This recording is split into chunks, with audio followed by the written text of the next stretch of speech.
Hola a todos, bienvenidos a otra sesión más de nuestro curso sobre metafísica y ontología aquí en el Pensamiento en Llamas. Y bueno, en esta ocasión vamos a analizar el problema de la persistencia a través del tiempo, que es uno de los problemas metafísicos y ontológicos más importantes dentro de la historia del pensamiento occidental y que bueno, pues este problema tiene sus orígenes a nivel de historia de las ideas en la filosofía presocrática de Heráclito y en la filosofía presocrática de Parménides. Por lo que si nosotros queremos una cabal comprensión del problema de la persistencia a través del tiempo, pues debemos remitirnos a la filosofía de estos dos presocráticos, ¿de acuerdo?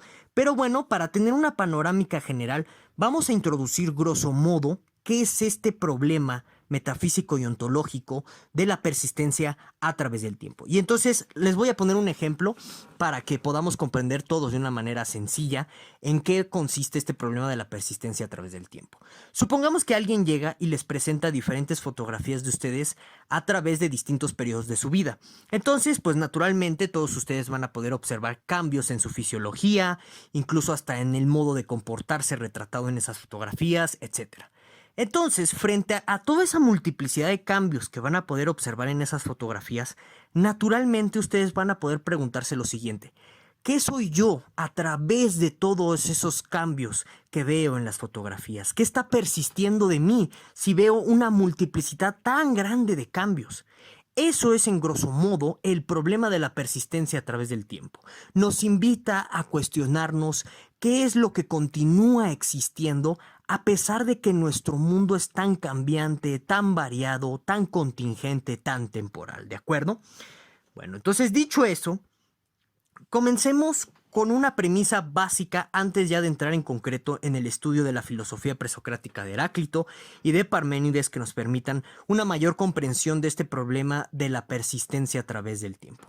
Miren, a pesar de lo que muchos digan sobre la obra de Martin Heidegger, que sí es oscura, que no dice nada, que puro sinsentido, etc., hay algo que no podemos dejar de reconocerle a Heidegger.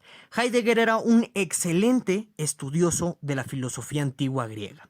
Y entonces, en este sentido, podemos nosotros afirmar que el análisis heideggeriano sobre el problema fundamental de la filosofía griega es bastante acertado, toda vez que, bueno, pues si uno revisa la obra de Heidegger, hay suficientes fundamentos tanto textuales, por ejemplo, en los estudios que él realiza de Aristóteles, los estudios que él realiza sobre los presocráticos, etcétera, que nos permiten, pues, darle una mayor certeza a la lectura de Heidegger sobre cuál es el problema fundamental dentro de la filosofía griega y, por lo tanto, dentro de toda la filosofía occidental, porque no perdamos de vista que nuestra filosofía contemporánea no sería lo que es ahora si no fuera por esta influencia de los filósofos griegos, ¿de acuerdo? Entonces, en la obra insigne de Heidegger de Ser y Tiempo, nada más en el mero título, que bueno, les aclaro, esta obra de Ser y Tiempo la vamos a ver con mayor detalle y rigurosidad en otras sesiones del presente curso de Metafísica y Ontología, pero por el momento, nada más con el título de la obra insignia de Heidegger de Ser y Tiempo, podemos comprender cuál es el problema fundamental de toda la filosofía griega que considera Heidegger, que también está permeando al final del día en toda la filosofía occidental. El problema del ser y el tiempo es el problema al final del día de la persistencia a través del cambio. ¿Por qué? Bueno, pues porque en el devenir del tiempo nosotros podemos ver distintas temporalidades de diferentes criaturas, de diferentes entidades que se van mutando y que se van transportando, como el ejemplo que les acabo de poner de nosotros y las fotografías. Son casos, son ejemplos en los que pues ustedes mismos se observan diferentes a través del tiempo, a través del devenir, a través del cambio, ¿de acuerdo? Tal que la pregunta por el ser, por su esencia, brota de inmediato. Y entonces, para Heidegger, el problema fundamental de la filosofía es el de cuál es nuestra esencia en el devenir, cuál es el ser, ¿de acuerdo? Y entonces, si nosotros recordamos todo lo que dijimos y todo lo que vimos en el video anterior de la metafísica presocrática, vamos a poder entender que, por ejemplo, todo lo que explicamos en el video anterior sobre el arjé, o sobre esta búsqueda del principio que nos explica el origen de la materia, pues es en realidad la búsqueda del ser a través del devenir, a través del cambio. Es la búsqueda de la persistencia a través de la multiplicidad de los cambios que presenta nuestra realidad contingente. Entonces, Por ejemplo, un Tales de Mileto cuando viene y les dice, no, pues que el arjé es el agua, ¿de acuerdo? Y eso debe entenderse como que el agua es el origen tanto material como motriz, como causa formal de las cosas. Esto ya lo explicamos en el video de la sesión anterior. Cuando llega un Tales de Mileto y les dice eso sobre el agua, hay que leer esa respuesta del arjeo del principio como una respuesta que pretende darle frente al problema del devenir que está presente en el imaginario griego. Que bueno, por todo el contexto que yo les mencioné en la sesión anterior sobre el problema de la caída del imperio micénico y cómo hubo la necesidad que se transportó, se traslapó a la pregunta filosófica por el fundamento, cómo todo esto originó esta necesidad de encontrar un nuevo fundamento ante la caída paulatina de los viejos fundamentos que justificaban un orden social y teocrático. Pues por eso surgen este tipo de filosofías presocráticas. Yo todo eso se los expliqué en la sesión anterior.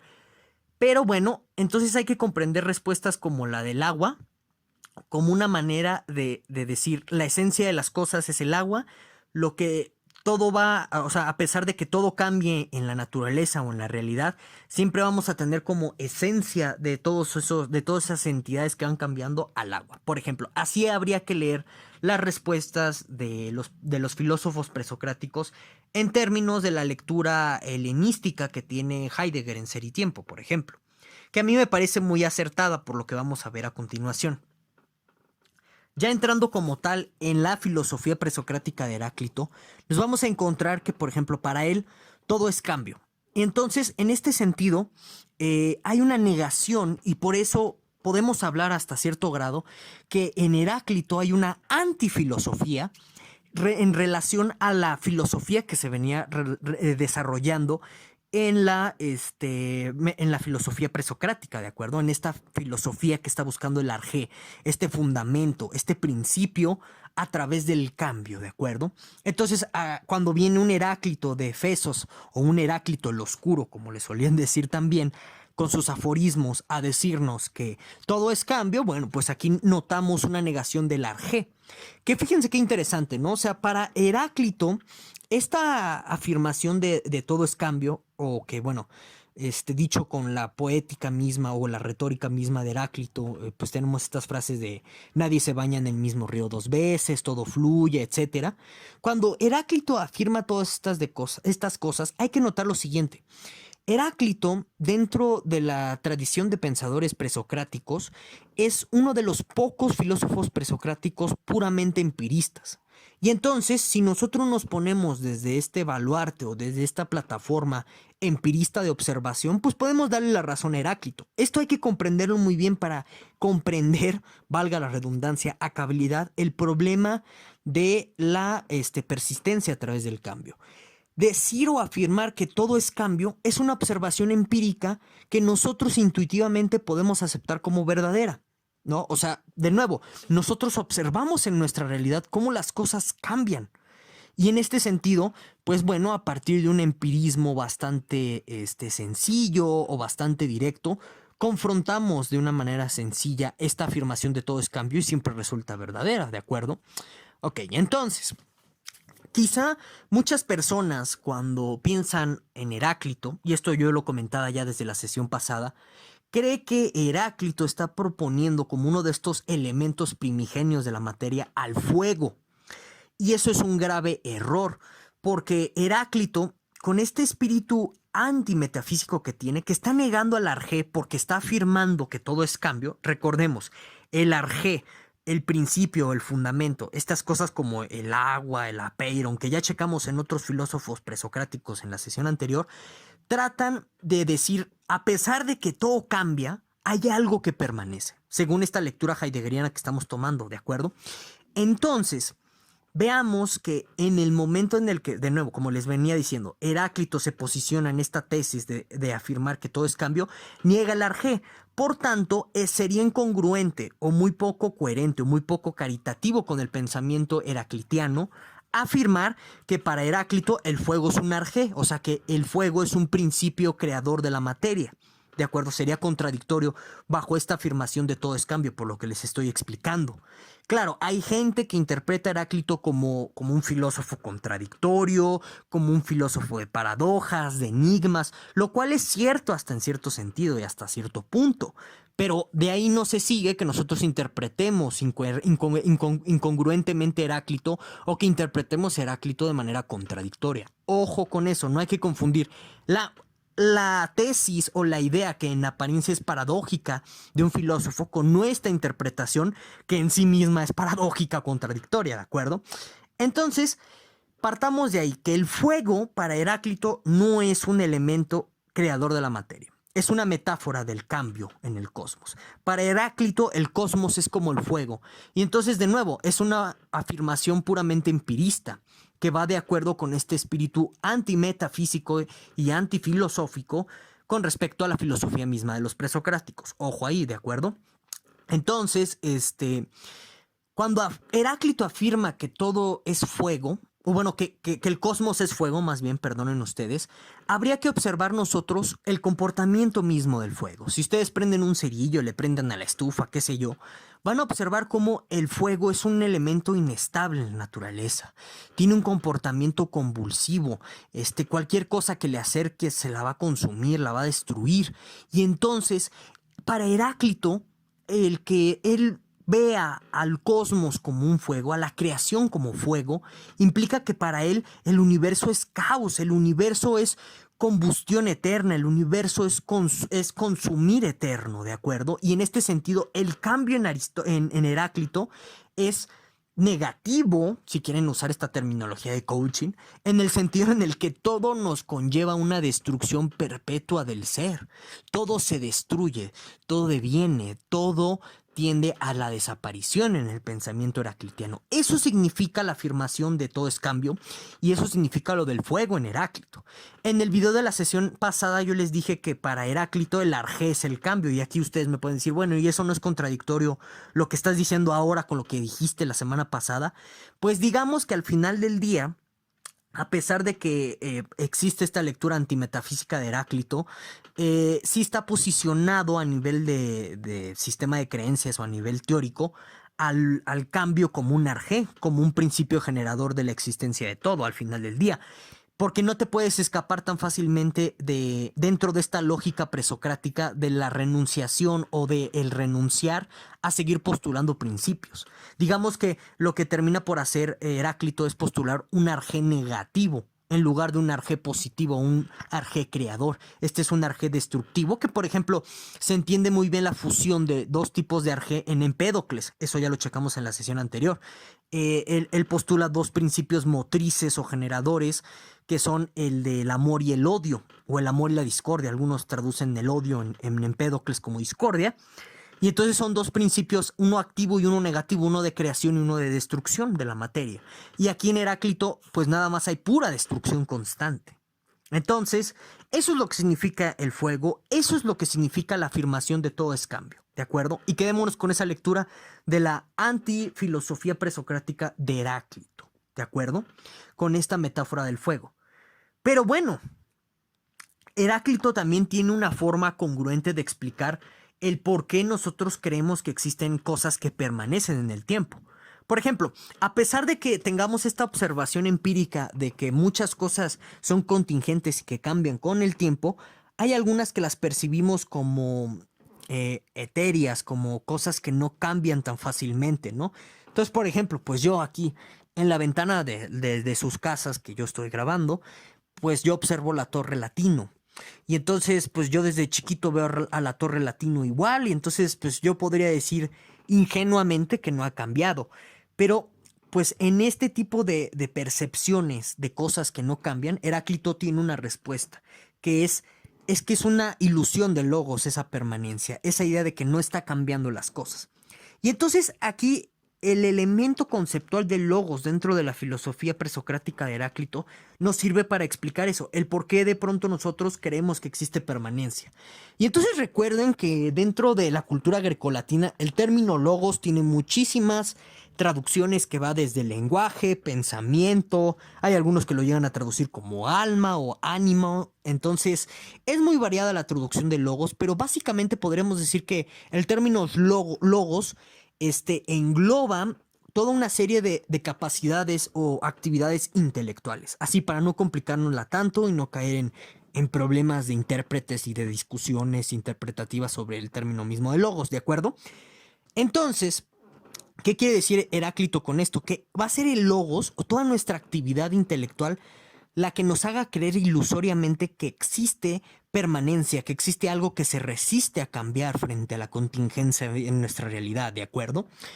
Entonces, gracias a esta explicación de logos, nosotros podemos ver, según en términos de Heráclito, cómo nosotros somos engañados constantemente por nuestra realidad.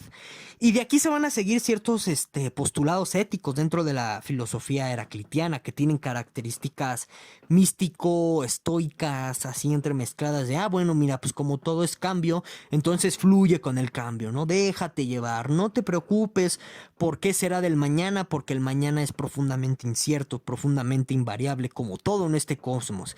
Incluso tú mismo eres invariable, eres cambiante, vas a ser consumido por la contingencia. Entonces no tiene sentido que te preocupes por la permanencia de, no sé, alguna imagen que quieres dar en la sociedad, algún tipo de reconocimiento que busques en una persona, qué sé yo, ¿no? Vean cómo se despliega todo este tipo de ética a partir de esta cuestión de heraclitiana del cambio, ¿de acuerdo?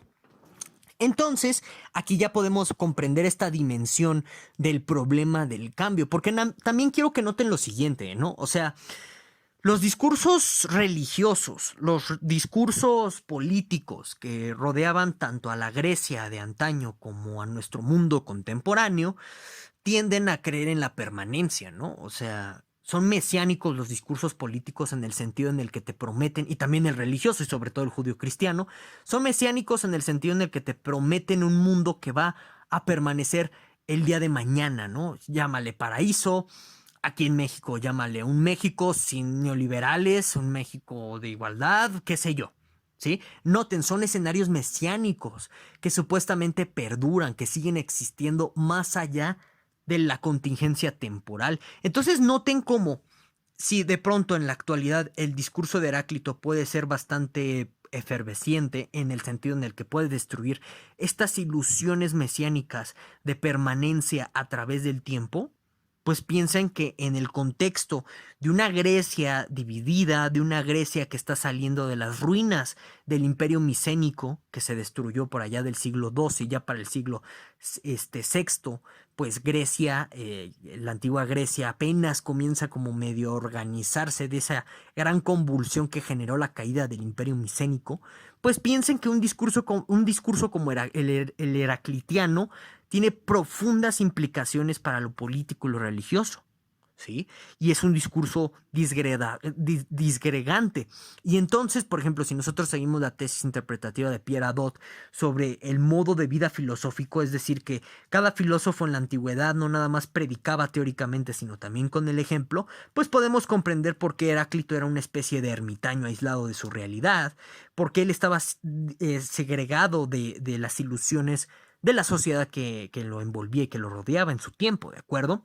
Aunque también hay un cierto toque o deje místico muy cercano ahí con el oráculo de Delfos, de tal suerte que también no nada más es un mero ejercicio racional o empírico el observar esto del devenir, sino que también tiene una relación con un mensaje revelado por el oráculo de Delfos, y de ahí algunos especialistas creen que Heráclito imita la forma de hablar del oráculo de Delfos en decir cosas muy profundas en sentencias muy cortas, es decir, en aforismos, cosa que va a imitar Nietzsche después, ¿no? O sea, como yo les he dicho muchas veces en estos cursos del pensamiento en llamas, no existe la originalidad en la historia de la filosofía, ¿eh? Todo es un eterno plagiar y copiadero y así, ¿no? Bueno, prosigamos.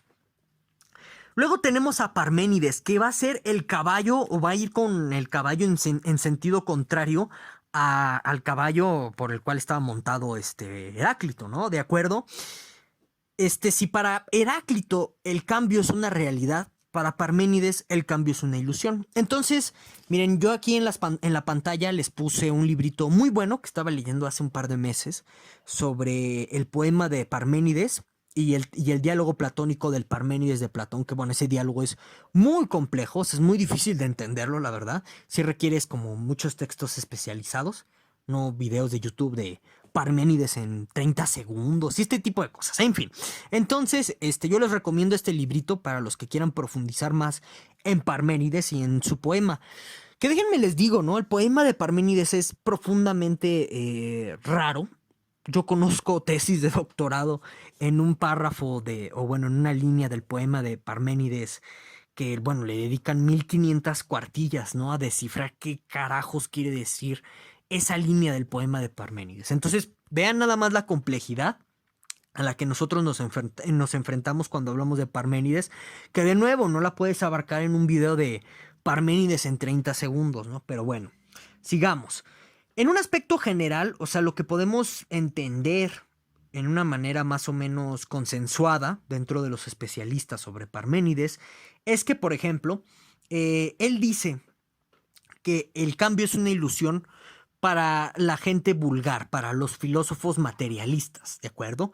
Que confunden dos vías de indagación, una vía de la verdad y otra vía de la opinión, que justo es de toda esta gente vulgar y de toda esta gente materialista, refiriéndose concretamente a los filósofos presocráticos. Y entonces también quiero que observen esto. Parménides es otro antifilósofo en relación a los filósofos presocráticos. Está negando a la filosofía presocrática. Parménides no va a plantear un arjé, un principio generador, ¿de acuerdo? Simplemente lo que va a tratar de decir es que toda esa indagación está mal porque tienen errores en su manera de razonar cómo funcionaría la lógica de un principio. Y entonces ahorita lo vamos a ver, no es en balde y no es fortuito que a Parménides se le considere el padre de la lógica, bueno, el padre de la lógica occidental, y no a Aristóteles, porque por ejemplo algunos creen que Parménides es el creador de el principio de no contradicción, del tercio excluso, etc. Ahorita lo checamos eso. Bueno, entonces, cuando Parménides afirma que el cambio es una ilusión, hay que comprender esto de las dos vías del saber que él está postulando para reconocer esta verdad, ¿no? Que claro, dentro del poema de Parménides, pues hay una criatura mitológica llamada Nix, que es la diosa de la noche. Nadie sabe qué carajos es Nix o qué representa en realidad dentro del panteón griego, porque, bueno, pues algunos creen que es una... Fíjense, yo he visto tesis de doctorado que creen, o bueno, que defienden que esta diosa Nix de Parménides, del poema de Parménides, es una deidad egipcia. Otros creen que es una deidad babilónica, o bueno, que proviene de esta región de Babilonia y demás. Entonces, en fin, nadie sabe qué es esta cuestión de la diosa de la noche, Nix, ¿de acuerdo? Pero también hay una interpretación filosófica de esta figura de la diosa de la noche que le da estas dos vías, ¿no? Ah, sí, otro paréntesis. Hay, por ejemplo, personas o intérpretes que dicen que la diosa Nix a Parménides no le revela dos vías, sino que le revela tres, otros dicen cuatro. En fin, nos quedamos con las consensuadas, que son dos. La vía de la verdad y la vía de la opinión, así vulgar, etcétera, ¿no? Ya les dije en qué consistía esta vía vulgar de la opinión y demás. La vía de la verdad es una vía que al final del día hay que reconocerlo. Parménides es el creador también del método dialéctico, argumentativo, especulativo, racional en filosofía, porque la vía de la verdad en Parménides, quitándole todo el romanticismo religioso, el romanticismo poético propio que está presente en el poema de Parménides, nosotros observamos que la vía de la verdad es un método de indagación especulativo, deductivo, con características en principios lógicos, como estos de no contradicción, tercio excluso, etc. Ahorita los checamos esos. Entonces, eso es algo muy importante que comprender. Ahora, otra cosa contextual muy importante de la cual ya hablamos en el video de la sesión anterior es que gracias a la obra de Zenón, a las famosas paradojas de Zenón que niegan o que ponen en entredicho, vamos a ponerlo mejor así, ciertas nociones en torno al movimiento, vamos nosotros a comprender mejor por qué a Parménides se le facilita también afirmar que el cambio es una ilusión. Porque nuestras nociones como movimiento, en la famosa paradoja de Zenón de la tortuga y Aquiles, o bueno, algunos dicen que es la tortuga y Heracles, da igual si pones a Aquiles y Heracles, la paradoja sigue funcionando igual, ¿ok? Entonces, es a partir de todas estas paradojas de Zenón que niegan el cambio, que a Parménides también argumentativamente se le facilita afirmar este tipo de cosas, que el cambio es una ilusión, pero están supuestas al final del día en el poema, ¿sí? Y entonces, bueno, ya tenemos estas dos vías, la de la opinión pública, la opinión de los vulgares, etcétera, y también la vía de la verdad, ¿de acuerdo? La vía de la verdad o la lógica va a conducir a Parménides a afirmar que el ser es uno y que es una entidad invariable, es una entidad homogénea, es una entidad no divisible, etcétera, ¿sí? Entonces, ¿cómo llega a eso Parménides? Bueno, este circulito gris que ven en sus pantallas, así es como yo imagino al ser uno de Parménides, ¿no? Ciertamente no tiene sentido representar al ser uno de Parménides porque justo el no ser es indecible y entonces como que de pronto tratar de representar a este ser uno implicaría representar solamente una porción de este ser, no sería todo el ser uno, por lo que nos quedaríamos en el ser indecible, en el no ser indecible. ¿Por qué nos quedaríamos en el no ser indecible? Porque nuestra representación del ser uno, como les digo, solamente es parcial, es fragmentaria, y entonces no tenemos a la totalidad del ser ahí, y por lo tanto estamos con una representación del no ser. O sea, eso no es, para acabar pronto, lo que yo les pongo así de dibujito en el fondo, eso no es el ser uno de Parménides, ¿de acuerdo? Pero bueno, es una ilustración, entonces prosigamos. ¿Cómo es el razonamiento de Parménides presente en el poema, en su famoso poema, para llegar a la conclusión de que el ser es uno, es indivisible, homogéneo y continuo, y que por lo tanto el cambio nada más es algo ilusorio para nuestros sentidos, que en realidad nada cambia, ¿de acuerdo? Bueno, lo que dice Parménides es que eso que es, o sea, el ser, es y no puede ser, ¿de acuerdo? Entonces, este es un argumento del cual se sigue a partir de ese principio de identidad, que lo pueden formalizar como si P, entonces P, eso diría. Por lo tanto, pues no va a ser el caso que lo que es puede ser y no ser, ¿de acuerdo? O sea que para que pueda existir el cambio dentro de la lógica o del pensamiento de Parménides, una cosa tendría que pasar de ser a no ser. Por ejemplo, para que un huevo cambie y se convierta en una gallina, ¿qué tendría que suceder? Que el huevo dejaría de ser huevo, o sea, ese ser huevo dejaría de ser huevo, entonces sería no ser, para ser gallina, ¿de acuerdo? Entonces ahí pasamos de el ser al no ser en el momento en el que el huevo deja de ser huevo para convertirse en gallina. Entonces, Parménides dice, eso no puede ser porque tenemos un principio de identidad lógica de algo es algo, A es igual a A. Si P, entonces P, se acabó, ¿de acuerdo? Entonces, teniendo eso en consideración, por eso Parménides argumenta que el cambio no existe. Si hay alguna duda sobre esta explicación del cambio en Parménides, del argumento de Parménides, me lo puedes poner aquí abajo en la caja de los comentarios. Como les dije, pues el no ser es indecible. Creo que por la explicación de la representación más o menos se puede comprender esto, pero también piénsenlo en un sentido lingüístico. Cada vez que tú hablas, ya determinaste al ser de alguna manera. Si yo digo nada, por ejemplo, la nada nadea, tipo Heidegger, pues en realidad eso es decir algo, no estás hablando del no ser en ese enunciado o en esa oración, ¿sí? Porque al final del día, al decir la nada nadea, significas algo, representas algo. A lo mejor no se entiende qué estás representando, pero representas algo y siempre habrá algo. Por lo que ni lingüísticamente ni cognitivamente podemos pensar en el no ser, en la nada. Fíjense qué interesante. Ahí me gustaría saber qué piensan ustedes sobre esto que dice Parménides. Ahí me lo dicen en la caja de los comentarios. Entonces, bueno, pues como para Parménides el cambio es ilusorio, al final del día él es el padre de cierto tipo de panteísmo muy interesante. Como el cambio es ilusorio, o sea, es un efecto que se produce en nuestros sentidos, que bajo la vía de la verdad, o sea, bajo la vía de la razón, bajo la vía de la lógica, tú infieres entonces que el ser, la esencia, es única, indivisible, homogénea y continua, ¿de acuerdo? Algo muy diferente a lo que percibimos con los sentidos. Pero bueno, entonces vean, y ya con esto vamos a ir cerrando la sesión de hoy.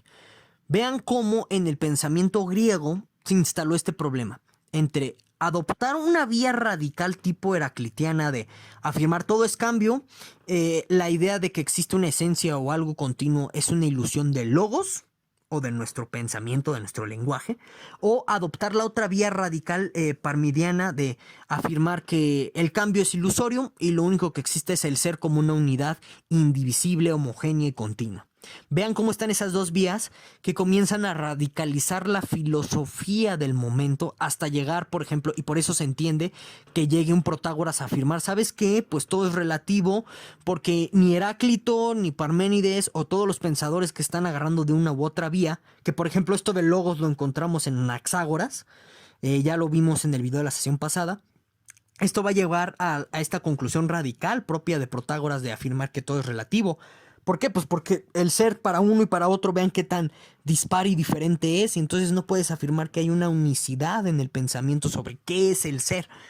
Y noten, y esto quiero que lo vean, es a partir de este problema del ser y del cambio que, por ejemplo, la filosofía platónica, la filosofía aristotélica y toda la historia de la filosofía precedente va a tratar de buscar respuestas universales y necesarias en filosofía. O sea, respuestas que resistan a esta prueba del cambio, que traten de vencer la ilusión del cambio, si te pones del lado heraclitiano, o bien que traten de vencer, más bien que traten de vencer la ilusión de la permanencia, como diría Heráclito, o bien que traten de vencer la ilusión del cambio, como diría Parménides, para que el pensamiento filosófico llegue a esta esencia inmutable, a esta esencia universal y necesaria detrás de las preguntas filosóficas. Preguntas como ¿qué es el alma? ¿Qué es la verdad? ¿Qué es el bien? ¿Qué es la belleza? Se van a tratar de responder así, buscando esta esencia universal y necesaria que venza tanto la prueba de fuego heraclitiana como la prueba de fuego parmidiana, de tal suerte que sí lleguemos al ser, a la esencia de las cosas. Por eso les decía que este problema de la persistencia a través del cambio es fundamental para la historia de la filosofía. Vean cómo configuró incluso hasta una cierta manera de preguntar, una cierta manera de responder y por lo tanto una cierta manera de hacer filosofía en Occidente. Claro que como pues iremos viendo a lo largo de otras sesiones de este curso, este proyecto o esta forma de hacer filosofía pues al final del día se va a venir abajo. Vamos a ver que en la filosofía de la posmodernidad ya no se buscan respuestas universales, salvo estos pobres hijos del Señor desviados de los filósofos analíticos que creen que sí, que sigue existiendo una respuesta universal y necesaria en filosofía. Vean cómo vienen esas influencias heraclitianas y parmenidianas tan fuertes en la historia del pensamiento occidental, ¿de acuerdo? Y bueno, pues ya para cerrar esta sesión les voy a volver a recomendar los libros de la sesión pasada, el libro de Gustavo Bueno, La metafísica presocrática, el libro de los filósofos griegos de Gautier y el libro de la paideia de Jagger. Siguen siendo muy buenos para entender estos elementos contextuales y entender mejor a cabalidad este problema de la persistencia a través del tiempo. Y bueno, sin más, pues yo me despido. Muchísimas gracias por escuchar y ver. Déjame en la caja de los comentarios todas tus dudas, quejas, opiniones y demás que tengas. Y bueno, nos vemos hasta la próxima.